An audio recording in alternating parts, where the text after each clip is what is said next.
उम्र में लड़के और लड़कियां ब्रेकअप और पैचअप के खेल में बिजी होते हैं, उस उम्र में इस लड़के ने सोचा कि मैं अपना स्टार्टअप शुरू करूंगा। 17 साल की छोटी सी उम्र में उसने अपना कॉलेज ड्रॉप आउट कर दिया, वो भी अपने पेरेंट्स को बिना बताए, और अपना स्टार्टअप शुरू किया। हालांकि वो स्टार्टअप इतना नहीं चल पाया, फेल हो गया, लेकिन उसने हार नहीं मानी।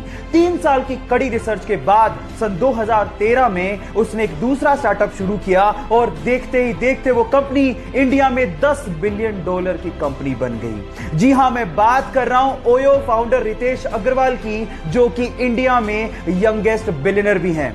गाइस, यहां सीखने लायक बात यह है कि if you can believe it, you can achieve it.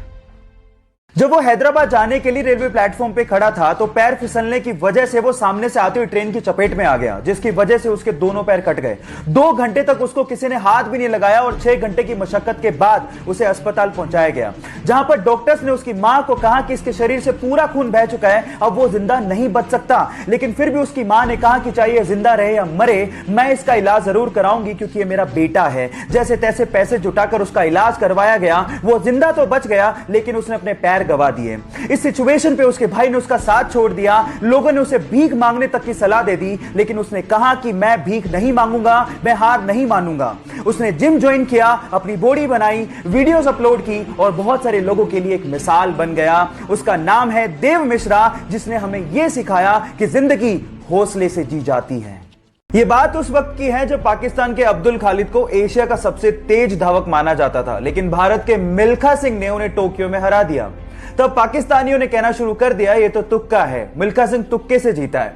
तब उन्होंने पाकिस्तान में मिल्खा सिंह को इनवाइट किया अब्दुल खालिद से फिर से रेस करने के लिए, और वहां भी भारत के सपूत ने पाकिस्तान के अब्दुल खालिद को हराकर यह साबित कर दिया कि वो रेस तुक्का नहीं थी। और उसके बाद पाकिस्तान के प्रेसिडेंट अयूब खान ने मिल्खा सिंह को फ्लाइंग सिख की उपाधि दी।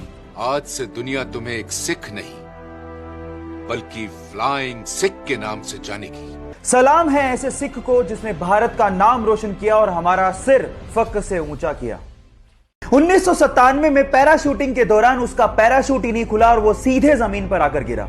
बुरी तरह से जख्मी होने के बाद वो कई महीने तक हॉस्पिटलाइज रहा, लेकिन उसके बावजूद भी उसके अंदर का एडवेंचर का जुनून खत्म ही नहीं हुआ। जैसे तैसे रिकवर करने के बाद माउंट एवरेस्ट को फतेह करने के अपने बचपन के सपने को पूरा करने के लिए निकल पड़ा और 23 साल की छोटी सी उम्र में उसने माउंट एवरेस्ट को फतेह कर डाला और यह कारनामा करने वाला यंगेस्ट ब्रिटिशर बना। Yes, I am talking about Bear Grylls, जो कि अपनी मैन वर्सेस वाइल्ड सीरीज के लिए विश्व विख्यात हैं। गाइस, यहां सीखने लायक बात यह है कि लाइफ में प्रॉब्लम्स सबके आती हैं, लेकिन जो उसका डट के सामना करते हैं, लोग उसी के बारे में चर्चा करते हैं। उसकी मां दूसरों के यहां नौकरानी का काम किया करती थी। हालात इतने खराब थे कि उनके पास खाने को पैसे नहीं थे, दूसरों का फेंका हुआ खाना खाया करती थी। पहनने को कपड़े नहीं थे, आलू का बोरा पहना करती थी। बचपन में उसके साथ कई बार यौन शोषण हुआ। 14 साल की छोटी सी उम्र में वो प्रेग्नेंट हो गई और अपने बच्चे को बचा नहीं सकी। इतना सब कुछ अगर किसी के साथ हो जाए तो वो टूट जाता, लेकिन ये टूटी नहीं। अपनी स्टेप फादर की मदद से उसने स्कूल में दाखिला लिया। पता लगा कि वो पब्लिक स्पीकिंग में बहुत अच्छी है और इसके बाद उसने पीछे मुड़ के कभी नहीं देखा। 1986 में आए अपने एक show the Oprah Winfrey show से वो पूरी दुनिया में छा गई और देखते ही देखते दुनिया की सबसे प्रभावशाली और शक्तिशाली महिलाओं में शुमार हो गई। Yes, I am talking about Oprah Winfrey, जिनको अमेरिका का सर्वोच्च सम्मान भी दिया गया। या उनकी लाइफ से सीखने लायक बात यह है कि परिस्थितियां कितनी भी कठिन क्यों ना हो, नेवर गिव अप। अपनी